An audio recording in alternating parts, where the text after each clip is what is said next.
अस्सलाम वालेकुम everyone, welcome to my channel learn English with Iqbal. असां पार्ट्स ऑफ स्पीच जी सीरीज़ शुरू कई आहे जंहिंमें असां नाउन खे पढ़ूं पिया।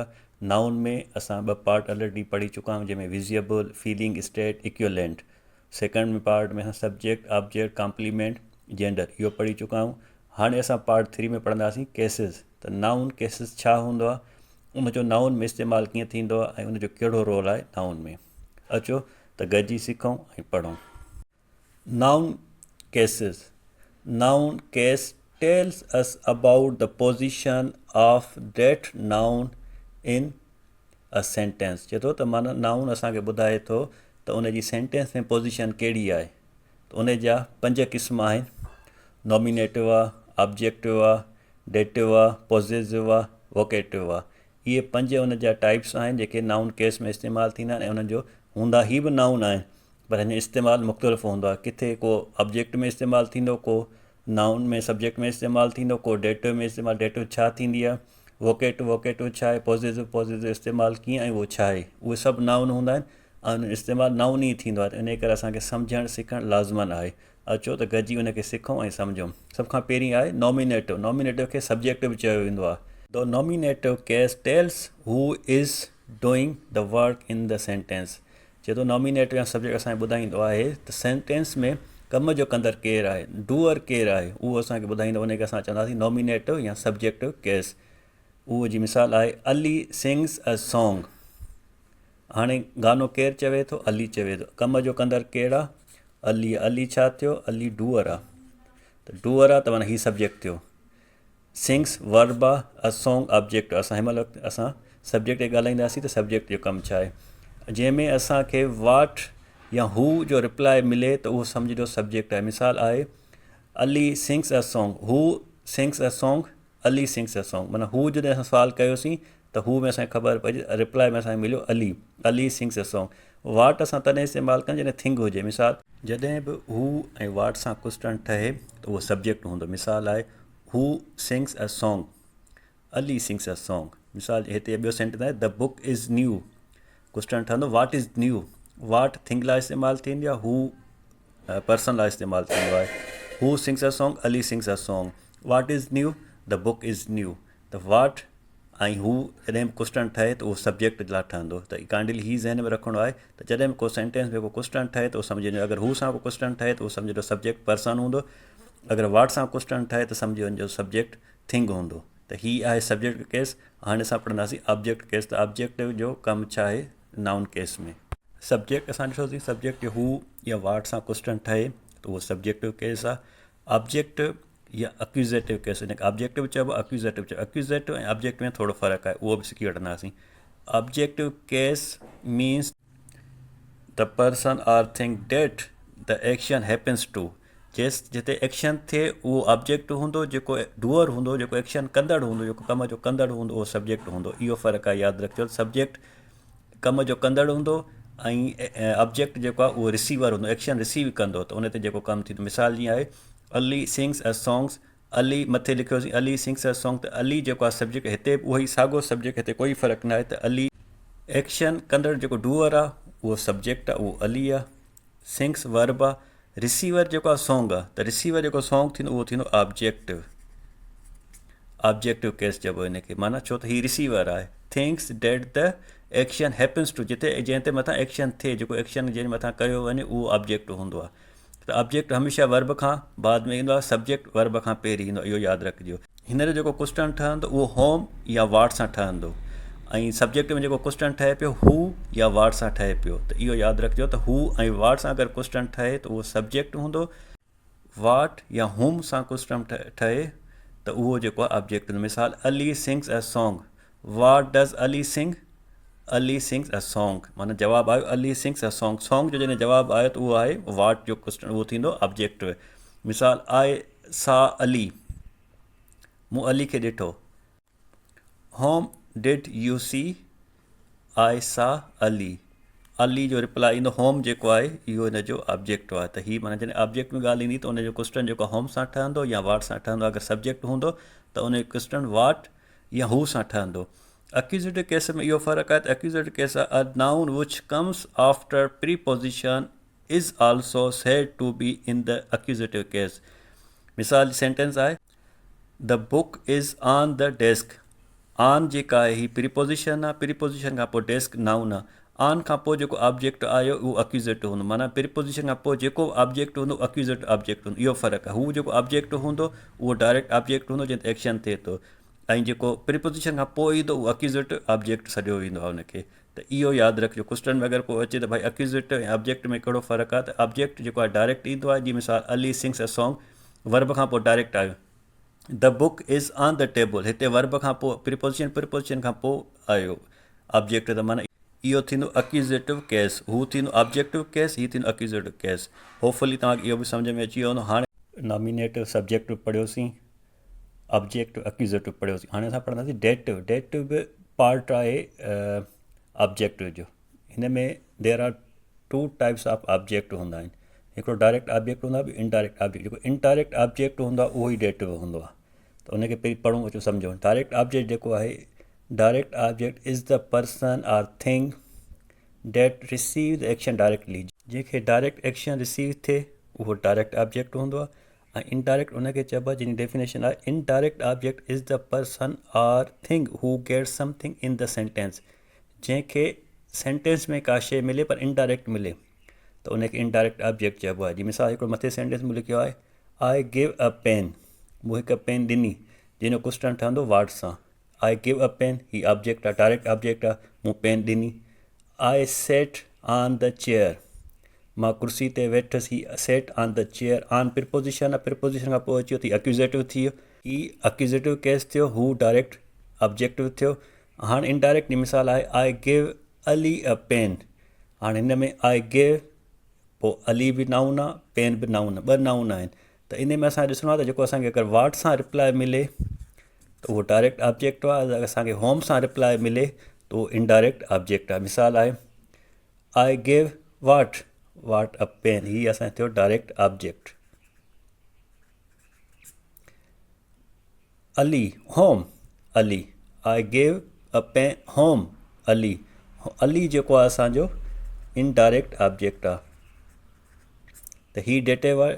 ऑब्जेक्टिव में असां तव्हांखे ॿुधायो त ऑब्जेक्टिव में अक्यूज़ेटिव में कहिड़ो फ़र्क़ु आहे. ऐं उन में डेटिव छा आहे, डेटिव जेको आहे इनडायरेक्ट ऑब्जेक्ट आहे, जेको माना सिधे खां अणसिधे तरीक़े सां का शइ हासिलु करे त उहो इनडायरेक्ट ऑब्जेक्ट हूंदो आहे. कंहिं बि नाउन में ॿ हूंदा आहिनि, हिकिड़ो ऑब्जेक्ट डायरेक्ट ऑब्जेक्ट हूंदो आहे, ॿियो इनडायरेक्ट ऑब्जेक्ट हूंदो आहे. इहे ॿ हूंदा आहिनि, हिन खां वधीक न हूंदा आहिनि.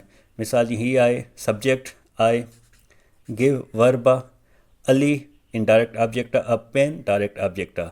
त हिन शइ खे यादि रखणु ज़रूरी आहे त जॾहिं ॿ ऑब्जेक्ट गॾु अचनि उन मां हिकिड़ो इनडायरेक्ट हूंदो, ॿियो डायरेक्ट ऑब्जेक्ट हूंदो. वाट सां अगरि ॾिसंदासीं त उहो डायरेक्ट ऑब्जेक्ट हूंदो, होम सां ॾिसंदासीं त उहो इनडायरेक्ट ऑब्जेक्ट हूंदो. उन खां पोइ मां हेठि सेंटेंस लिखियो आयान ब्रोक द विंडो वाज़ ब्रोकन. हाणे आयान ब्रोक द विंडो, ही ऑब्जेक्ट आहे विंडो. द विंडो वाज़ ब्रोकन, हिते ही नाउन आहे, माना सब्जेक्ट आहे. हिते बि नाउन आहे पर ही ऑब्जेक्ट आहे.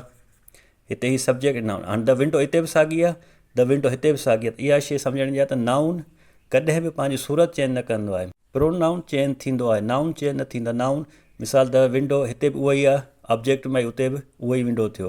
त नाउन कॾहिं बि चेंज न थींदो आहे, प्रोनाउन चेंज थींदा. मिसाल जीअं आहे I talk to them, them जेको आहे प्रोनाउन आहे, मूं हुन सां ॻाल्हायो. दे टॉक टू मी, हाणे हिते जॾहिं त सब्जेक्ट में रखियोसीं त उहो दे थी वियो, ऑब्जेक्ट में रखियोसीं त उहो उते छा थियो, उते देम थियो. अगरि मूं हुनखे सब्जेक्ट में रखियो त उते हू दे थी वियो हलियो.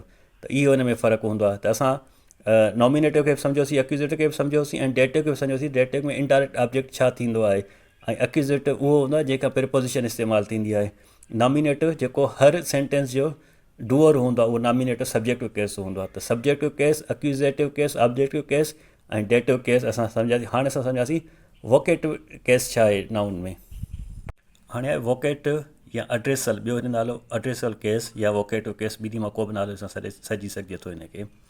उन में मिसाल हूंदो आहे त कंहिंखे नाले सां मुखातिबु थियणु, कंहिंखे नाले सां सॾु करणु, त उन जे लाइ उन हालत में इहो इस्तेमालु कयो वेंदो आहे. जीअं अगरि इन जी डेफिनेशन आहे the vocative case is use to call, talk to or get someone's attention by name or title. कंहिंखे टाइटल या नेम सां सॾु करणु, अटेंशन हासिलु करणु, उनखे असां वोकेटिव या एड्रेसल केस चवंदा आहियूं. जी मिसाल आहे अली कम हियर. अली छा आहे हिते, अली नाउन आहे पर हिते छा आहे वोकेटिव नाउन आहे वोकेटिव केस आहे जेके असां मुखातिब था थियूं अली हिते पोइ कामा ईंदी जंहिं बि कामा अचे रिटर्न में ऐं नालो अचे या नाउन अचे उहो वोकेटिव केस हूंदो Ali come here hey listen to me hey छा आहे हिते वोकेटिव माना कंहिंखे सॾु करणु कंहिंखे मुखातिब थी या कंहिंखे टाइटल सां सॾणु उन में असां वोकेटिव केस इस्तेमालु कंदासीं Mohsin you want to say something students take out your books त इहो अली हे मोहसन स्टूडेंट्स इहो कंहिंखे कंहिंसां मुखातिब थियणु कंहिंखे टाइटल ॾियणु कंहिंखे अटेंशन हासिलु करण जे लाइ असां इस्तेमालु कंदा आहियूं त उनखे असां वोकेटिव केस या एड्रेसल केस चवंदा आहियूं होपफुली तव्हांखे सभु सम्झ में अचे हाणे आख़िरी जेको आहे उहो आहे पॉज़िटिव आहे त पॉज़िटिव इलाही अहमियत वारो आहे ऐं पॉज़िटिव ते इलाही क्वेश्चन्स ठहंदा आहिनि ऐं पॉज़िटिव केस इलाही ग्रामेटिकली घणो इस्तेमालु थींदो आहे स्पोकन में बि इस्तेमालु थींदो आहे रिटन में बि घणो इस्तेमालु थींदो आहे इन ते तमामु घणा क्वेश्चन ठहंदा आहिनि अचो त उनखे गॾिजी सिखूं हाणे असां नाउन केस में पढ़ंदासीं पॉज़िटिव केस खे जेनेटिव केस बि चयो वेंदो आहे जंहिंजी डेफिनेशन आहे त positive case shows that something belongs to someone or has a relationship with someone अगर आसान लफ़्ज़नि में चइजे त ऑनरशिप या रिलेशनशिप इन जे लाइ पॉज़िटिव या जेनेटिव केस इस्तेमालु थींदो ही एपोस्ट्रॉफी जेका आहे ही एपोस्ट्रॉफी पॉज़िटिव केस सॼी जेको किरदारु आहे इन एपोस्ट्रॉफी जो आहे जेका असां एपोस्ट्रॉफी प्लस एस लिखंदा आहियूं हिन जो ई कमु आहे इहा ई आहे एपोस्ट्रॉफी इनखे चइबो आहे पॉज़िटिव केस जेका नाउन जी पोज़ीशन खे रिलेशनशिप खे शो कंदी आहे मिसाल जीअं अलीज़ बुक हिन में जेका एपोस्ट्रॉफी ही आहे अलीज़ एस सां गॾु जेका ही आई आहे इहा आहे एपोस्ट्रॉफी अलीज़ बुक माना अलीअ जो किताबु जेका एपोस्ट्रॉफी जेका हूंदी आहे उहा ऑफ जो सेंस ॾींदी आहे ऑफ जे सेंस में इस्तेमालु थींदी आहे जंहिंजी सिंधी में माना थींदी जो जा जी अगरि जंहिंजो क्वेश्चन हूज़ सां ठहे मिसाल जी मुंहिंजे हथ में पेन आहे हूज़ पेन इज़ दिस त whose pen is this is yours छा आहे एपोस्ट्रॉफी सां एस अची वई हली त हीअ तव्हांजी आहे जॾहिं बि हूज़ सां क्वेश्चन ठहे त उहो एपोस्ट्रॉफी में असां रिप्लाई ॾेई सघूं था या जंहिंजी माना थींदी जो जा जी एपोस्ट्रॉफी ॿिनि क़िस्मनि जी थी सघे थी असां सेंटेंस ॿिनि क़िस्मनि जो ठाहे सघूं था हिकिड़ो एपोस्ट्रॉफी एस सां ठाहे सघूं था ॿियो ऑफ सां बि ठाहे सघूं था मिसाल अलीज़ बुक अलीअ जो किताबु बुक ऑफ अलीअ जो किताबु ॿिन्ही जी माना साॻी आहे ग्रामेटिकली ॿई सही आहिनि इन में कोई बि मैटर कोन्हे पर कॾहिं कॾहिं माण्हू खे ज़हन में सुवाल थींदो आहे भाई अगरि मिसाल सब्जेक्ट आहे त सेंटेंस में सब्जेक्ट पहिरीं रखिबो आहे ऑब्जेक्ट आहे त बाद में रखिबो आहे वर्ब विच में ईंदो आहे त एपोस्ट्रॉफी इस्तेमालु किथे थींदो इहो नाउन सां ई थींदो पर इन जो सेंटेंस में कहिड़ी जॻह ते बि इस्तेमालु थी सघे थो ऑब्जेक्ट में बि इस्तेमालु थी सघे थी सब्जेक्ट में बि इस्तेमालु थी सघे थी इन जो कोई बि एग्ज़ैक्ट लोकेशन न आहे किथे बि इस्तेमालु करे सघे थो आयान्स पिक्चर आयान नाउन आहे हिते एपोस्ट्रॉफी एस अची त माना हिते पोज़ीशन या बिलोंगिंग शो थो करे त हीअ अयान जी तस्वीर आहे हिते रिलेशनशिप शो थो करे त मिसाल जिथे बि अयान या नाउन कोई बि ईंदो त उन जो सुवालु ठहंदो त मिसाल हिन अगरि सुवालु ठहंदो त कंहिंजो फ़ोटू कंहिंजो अची वियो मथे मूं तव्हांखे जीअं ॿुधायो त कंहिंजो जॾहिं हूज़ अचे या जो जा जी अचे त उन में सुवालु ठहंदो कंहिंजो फ़ोटू त अयान जो फ़ोटू अयान्स फ़ोटू त पॉज़िटिव जॾहिं बि असांखे इस्तेमालु करिणो हूंदो त उहो नाउन सां इस्तेमालु थींदो ऐं उन पोज़ीशन शो करणी आहे त उनमें असांखे एपोस्ट्रॉफी एस ॾियणी पवंदी ऐं उहो असां ऑफ सां बि पोज़ीशन रिलेशन शो करे सघूं था पर एपोस्ट्रॉफी सां घणो अॼुकल्ह फेमस आहे एपोस्ट्रॉफी घणी इस्तेमालु थींदी आहे ऐं ग्रामेटिकली इन ते क्वेश्चन तमामु घणो ईंदो आहे त एपोस्ट्रॉफी जो किथे किथे कीअं इस्तेमालु थियो आहे हीअ नाउन सां इस्तेमालु थींदी आहे किथे किथे नेचुरल शयुनि सां बि इस्तेमालु थींदी आहे ब्यूटी सां बि इस्तेमालु थींदी आहे ऐं कहिड़ी शयूं हूंदियूं आहिनि जीअं नॉन लिविंग थिंग्स आहिनि उन सां इस्तेमालु न थींदो जीअं मिसाल आहे चेयर्स लेग हाणे ही चेयर नॉन लिविंग आहे लेग त हीअ जेको आहे इनकरेक्ट आहे त बाक़ी हिनखे वधीक मां तव्हांखे डिटेल में सम्झायां थो पर त पहिरीं हिन शइ खे सम्झो त जॾहिं बि असांखे नाउन सां एपोस्ट्रॉफी इस्तेमालु करणी त माना उते असांखे पोज़ीशन शो करणी आहे जंहिंजी माना सिंधी में थींदी जो जा जी या अगरि उन क्वेश्चन ठहे हूज़ त उन में असां ही एपोस्ट्रॉफी असां इस्तेमालु करे सघूं था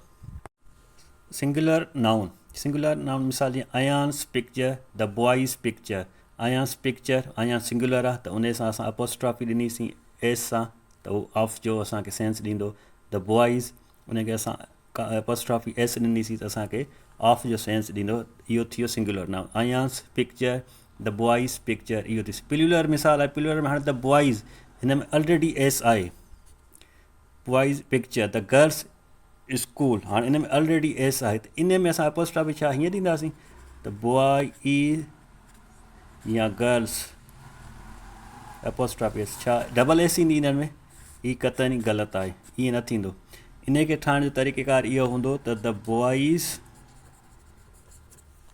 बॉइज़ एस सां प्लूरल थियो, असांखे एपोस्ट्रॉफी न एस जे अॻियां ॾींदासीं त हिते ऑटोमेटिक ही सम्झ में अची वेंदो त ही सिंगुलर न आहे, प्लूरल। द बॉइज़ पिक्चर,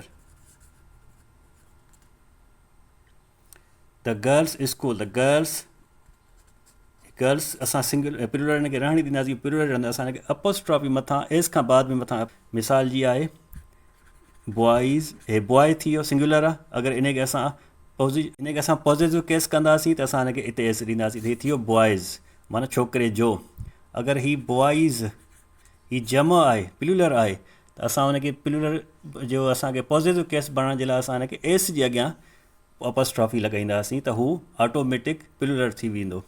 त इहा शइ सम्झण जी आहे, हिनखे सम्झो। इन ते घणा क्वेश्चन ठहंदा आहिनि, एपोस्ट्रॉफी ते घणो सुवालु ठहंदो आहे। मिसाल जी अगरि मूं तव्हांखे ॿुधाए त ही बॉइज़ सिंगुलर आहे, अगरि मां हिनखे हिते हीअं कामा ॾेई छॾी, एपोस्ट्रॉफी विच में ॾेई छॾी, त ही बॉइज़ माना हिकु छोकिरी तस्वीर। अगरि मां हिनखे बॉइज़ ही प्लूरल छॾे करे अॻियां एपोस्ट्रॉफी ॾींदुसि त माना उहो थी वेंदो छोकिरनि जी तस्वीरूं। हू हुआ एस ते ख़तमु थींदड़ जेके प्लूरल हुआ, जंहिंखे असां पॉज़िटिव केस बणाइण लाइ असां सिर्फ़ु एस जे अॻियां एपोस्ट्रॉफी ॾियूं पिया, त पॉज़िटिव बणिजी पिया वञनि। अगरि ही प्लूरल आहे त हिनखे असां कीअं जेको आहे सो पॉज़िटिव केस में बणाईंदासीं। चिल्ड्रेन पार्क ऑफ चिल्ड्रेन, ठीकु आहे, उहो त थी वियो, पर असां हिनखे अपोज़िटिव केस में कीअं ठाहींदासीं। मैन वेयर्स बेबीज़ टॉयज़, असां हिननि खे कीअं ठाहींदासीं। मिसाल जीअं चिल्ड्रेन आहे, त अगरि हिन में कोई बि एस जो इस्तेमालु न आहे त असां हिनखे सिंपली एपोस्ट्रॉफी एस ॾींदासीं, चिल्ड्रेन्स पार्क। मैन एन ते ख़तमु थिए थो त एपोस्ट्रॉफी एस ॾींदासीं त मेन्स वेयर। बेबीज़ हाणे एस ते ख़तमु थिए थो, त जेको बि एस ते ख़तमु थींदो त असां हुनखे अॻियां एपोस्ट्रॉफी ॾींदासीं, त बेबीज़ टॉयज़। हाणे जी मिसाल नालो आहे Haris house, Idris car. Haris S ते ख़तमु थिए थो, इदरीस एस ते ख़तमु थिए थो, से या शीं जो आवाज़ु निकिरे थो, से या शीं जो आवाज़ु निकिरंदो त उन में यादि रखिजो एपोस्ट्रॉफी असां अॻियां ॾेई छॾींदासीं। उन में असां हीअं एपोस्ट्रॉफी न ॾींदासीं, एपोस्ट्रॉफी एस न ॾींदासीं, उहो डबल एस अची वेंदी, त उहो उचारण ग़लति थी वेंदो। त हिन में हारिस एस ऑलरेडी आहे, हिन में त असां एस जे मथां एपोस्ट्रॉफी ॾींदासीं। ऐं इदरीस आहे त इदरीस जे मथां एपोस्ट्रॉफी ॾींदासीं, त इदरीस कार हारिस हाउस। ही प्लूरल न आहे, हू बॉइज़ त प्लूरल हो, हे बॉइज़ प्लूरल हो, तॾहिं असां एपोस्ट्रॉफी अॻियां ॾियूं पिया। ही प्लूरल न आहे, पर जिथे बि एस जो सीन या शीन जो साउंड ईंदो त असां एपोस्ट्रॉफी हुन अॻियां ॾींदासीं, उहो ऑटोमेटिक हुनखे पॉज़िटिव केस में करे छॾींदो, ऐं हू हुन में रिलेशनशिप या अनशिप शो कंदो। असां ऑफ सां बि करे सघूं था ऐं एपोस्ट्रॉफी सां बि करे सघूं था। एपोस्ट्रॉफी सां काफ़ी कन्फ्यूजन थींदो आहे, हुन में काफ़ी सुवाल थींदा आहिनि। त जीअं मिसाल एस ते ख़तमु थींदो या शीन ते आवाज़ ते ख़तमु थींदो, त असां हुन में आख़िरी लफ़्ज़ जे अॻियां असां एपोस्ट्रॉफी ख़ाली ॾेई छॾींदासीं, त उहो उनजो ऑफ थी वेंदो। अगरि प्लूरल हूंदो जीअं बॉइज़ आहे, अॻियां ॾेई छॾींदासीं एपोस्ट्रॉफी, त बॉइज़ ऑफ बॉइज़ थींदो, हे ऑटोमेटिक माना ऑफ बॉइज़, ही ऑफ बॉइज़ सॾिबो, त एपोस्ट्रॉफी हुन में अॻियां अची वेंदी। अगरि ऑलरेडी प्लूरल आहे, एस ते ख़तमु नथो थिए, त हुन में असां एपोस्ट्रॉफी एस ॾींदासीं। मेन्स आहे त हुन में एपोस्ट्रॉफी एस ॾींदासीं। मिसाल आहे को सेंटेंस आहे नाउन प्लस नाउन, कंहिं सेंटेंस में ॿ नाउन गॾु अचनि था, त उन में असां एपोस्ट्रॉफी कहिड़े नाउन ते लॻाईंदासीं। मिसाल जीअं Pakistan's presidents order.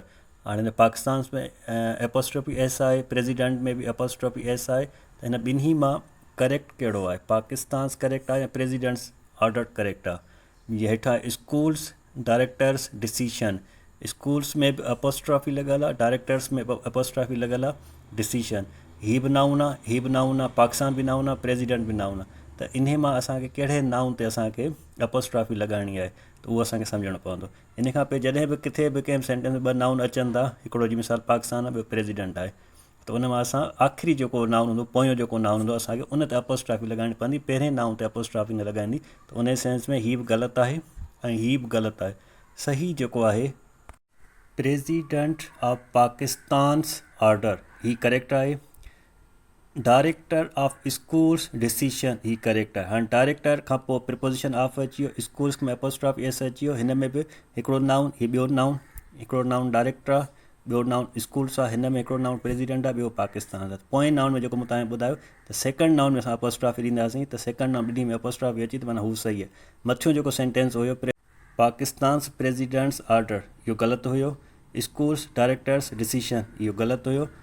Director of schools decision correct.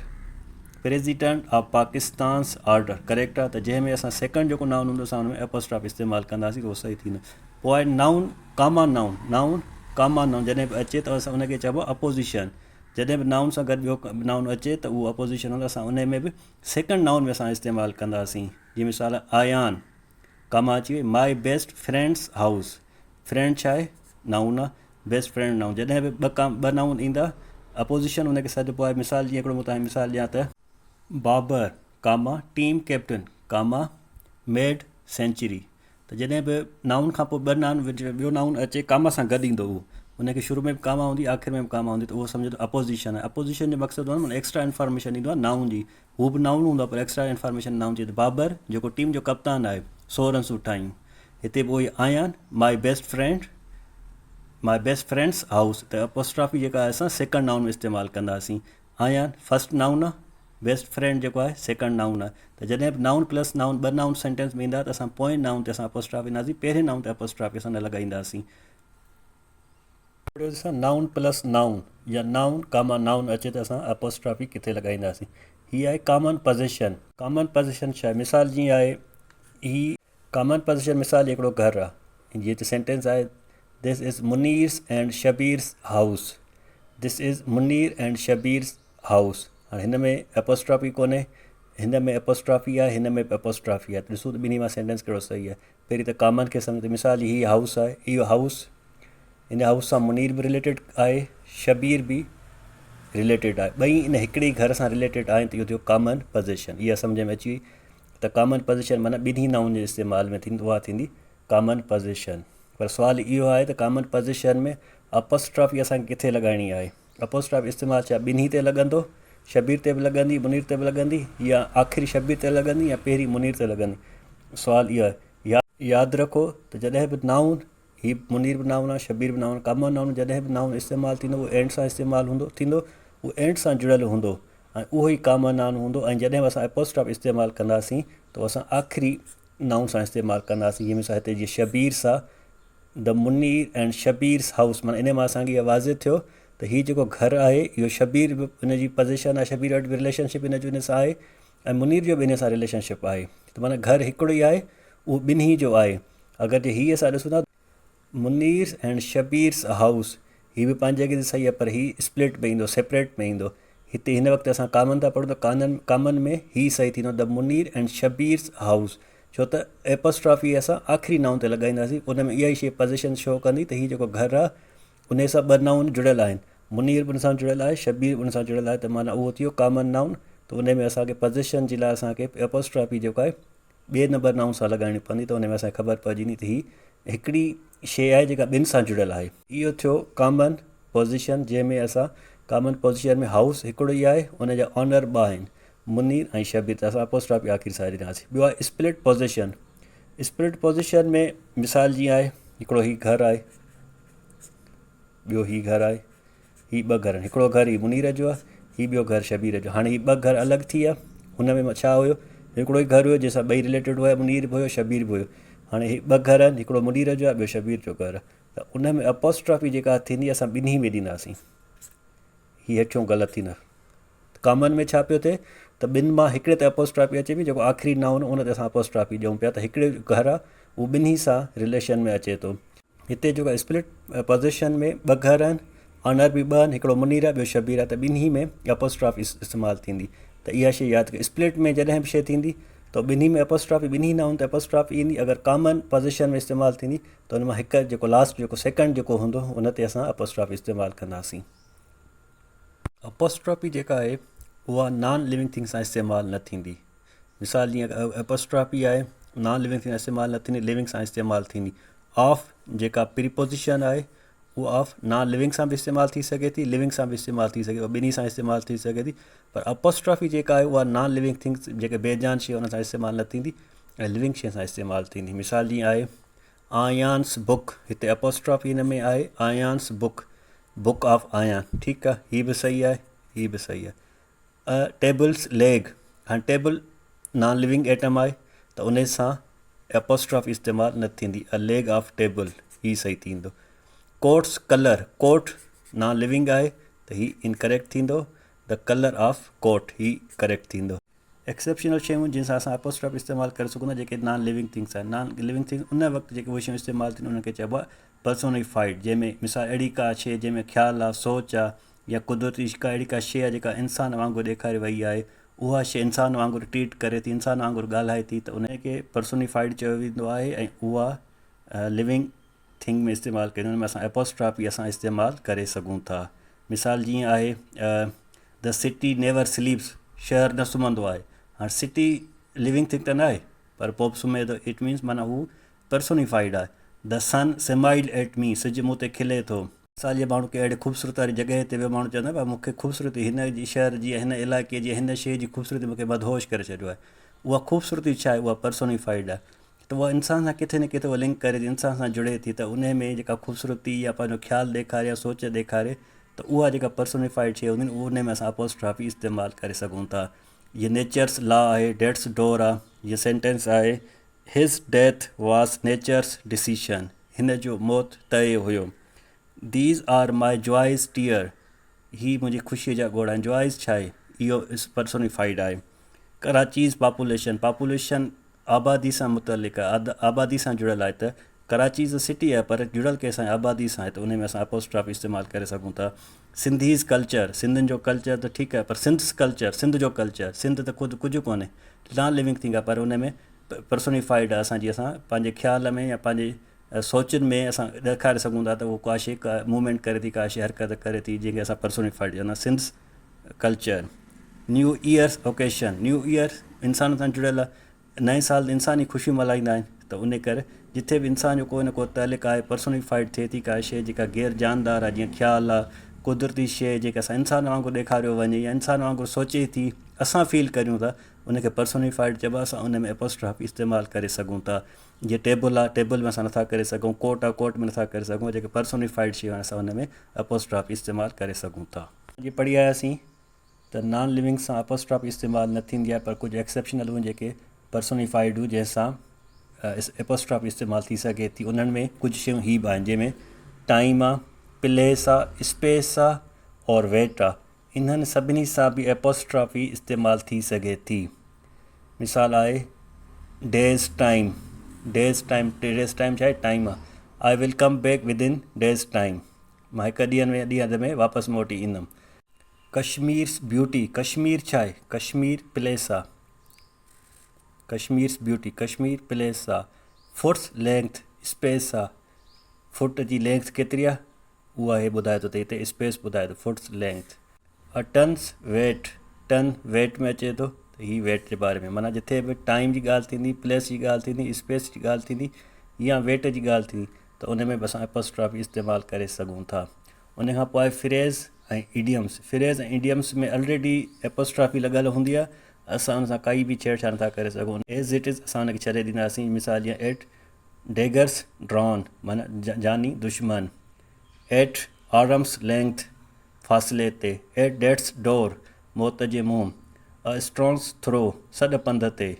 त इहे जेके बि सिंपल मूं लिखिया आहिनि फ्रेज़ ऐं इडियम्स, इन में ऑलरेडी एपोस्ट्रॉफी इस्तेमालु थियल आहे, उहा एपोस्ट्रॉफी इस्तेमालु थियल, उन में काई बि माण्हू चेंजिंग नथो करे सघे। उन खां पोइ हेवनली बॉडी, कैलेस्टियल बि चइबो आहे, हेवनली बॉडी बि चइबो आहे। मिसाल जीअं द सन्स आहे, द मून आहे, जेके आसमान सां या आकाश में जेके शयूं अचनि थियूं या गैलेक्सी में जेके शयूं अचनि थियूं, त उन्हनि खे बि असां एपोस्ट्रॉफी जो इस्तेमालु करे सघूं था, जीअं द सन्स, द मून्स। उन खां पोइ आहे more than one nouns, back to back जिथे नाउन अचनि। मिसाल जीअं आयान्स, फादर्स, फ्रेंड। हाणे आयान बि नाउन आहे, फादर बि नाउन, फ्रेंड बि नाउन। हाणे हिन में एपोस्ट्रॉफी, आयन में बि एपोस्ट्रॉफी इस्तेमालु थियल, आयान्स, फादर्स, फ्रेंड, माना आयान जे पीउ जो दोस्त।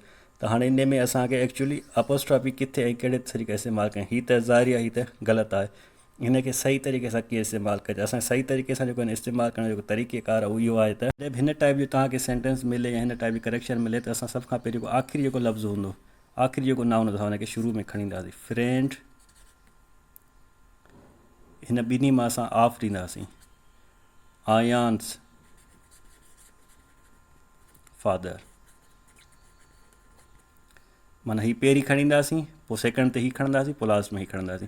जॾहिं बि अहिड़े क़िस्म जी करेक्शन हूंदी त जेको आख़िरी जेको नाउन हूंदो असां पहिरीं रखंदासीं फ्रेंड, पोइ इन खां पोइ ऑफ ॾींदासीं, पोइ जेको पहिरियों जेको नाउन हूंदो आयान उहो खणी ईंदासीं, त उन में एपोस्ट्राफी ॾींदासीं ऐं आख़िरी नाउन में एपोस्ट्राफी न ॾींदासीं। त अहिड़े सेंस सां अहिड़ी क़िस्म जूं शयूं ठहंदियूं। जीअं ॿियो ही सेंटेंस आहे आयान्स ब्रदर्स कार। त जीअं मूं तव्हांखे सम्झायो त कार आख़िरी नाउन असां हुनखे पहिरीं खणी ईंदासीं, कार आयान खां पहिरीं असां ऑफ ॾींदासीं, पोइ असां नाउन आयान रखंदासीं, इन खे एपोस्ट्राफी ॾींदासीं आयान्स ब्रदर।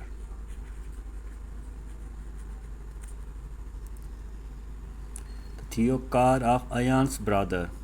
आयान्स ब्रदर कार इहो इनकरेक्ट आहे, करेक्ट जेको आहे कार ऑफ आयान्स ब्रदर। त इहो ठीकु आहे। हाणे असां सम्झोसीं चङे नमूने सां त नॉमिनेटिव या सब्जेक्टिव केस जो इस्तेमालु कीअं ऐं किथे थियणो आहे, ऑब्जेक्टिव या एक्यूज़ेटिव जो इस्तेमालु किथे कीअं थियणो आहे, डेटिव जो इस्तेमालु किथे कीअं थियणो आहे, पॉज़ेसिव हीअ असां सॼी डिटेल हुनखे पॉज़ेसिव में पढ़ीसीं ऐं वोकेटिव बि पढ़ियोसीं।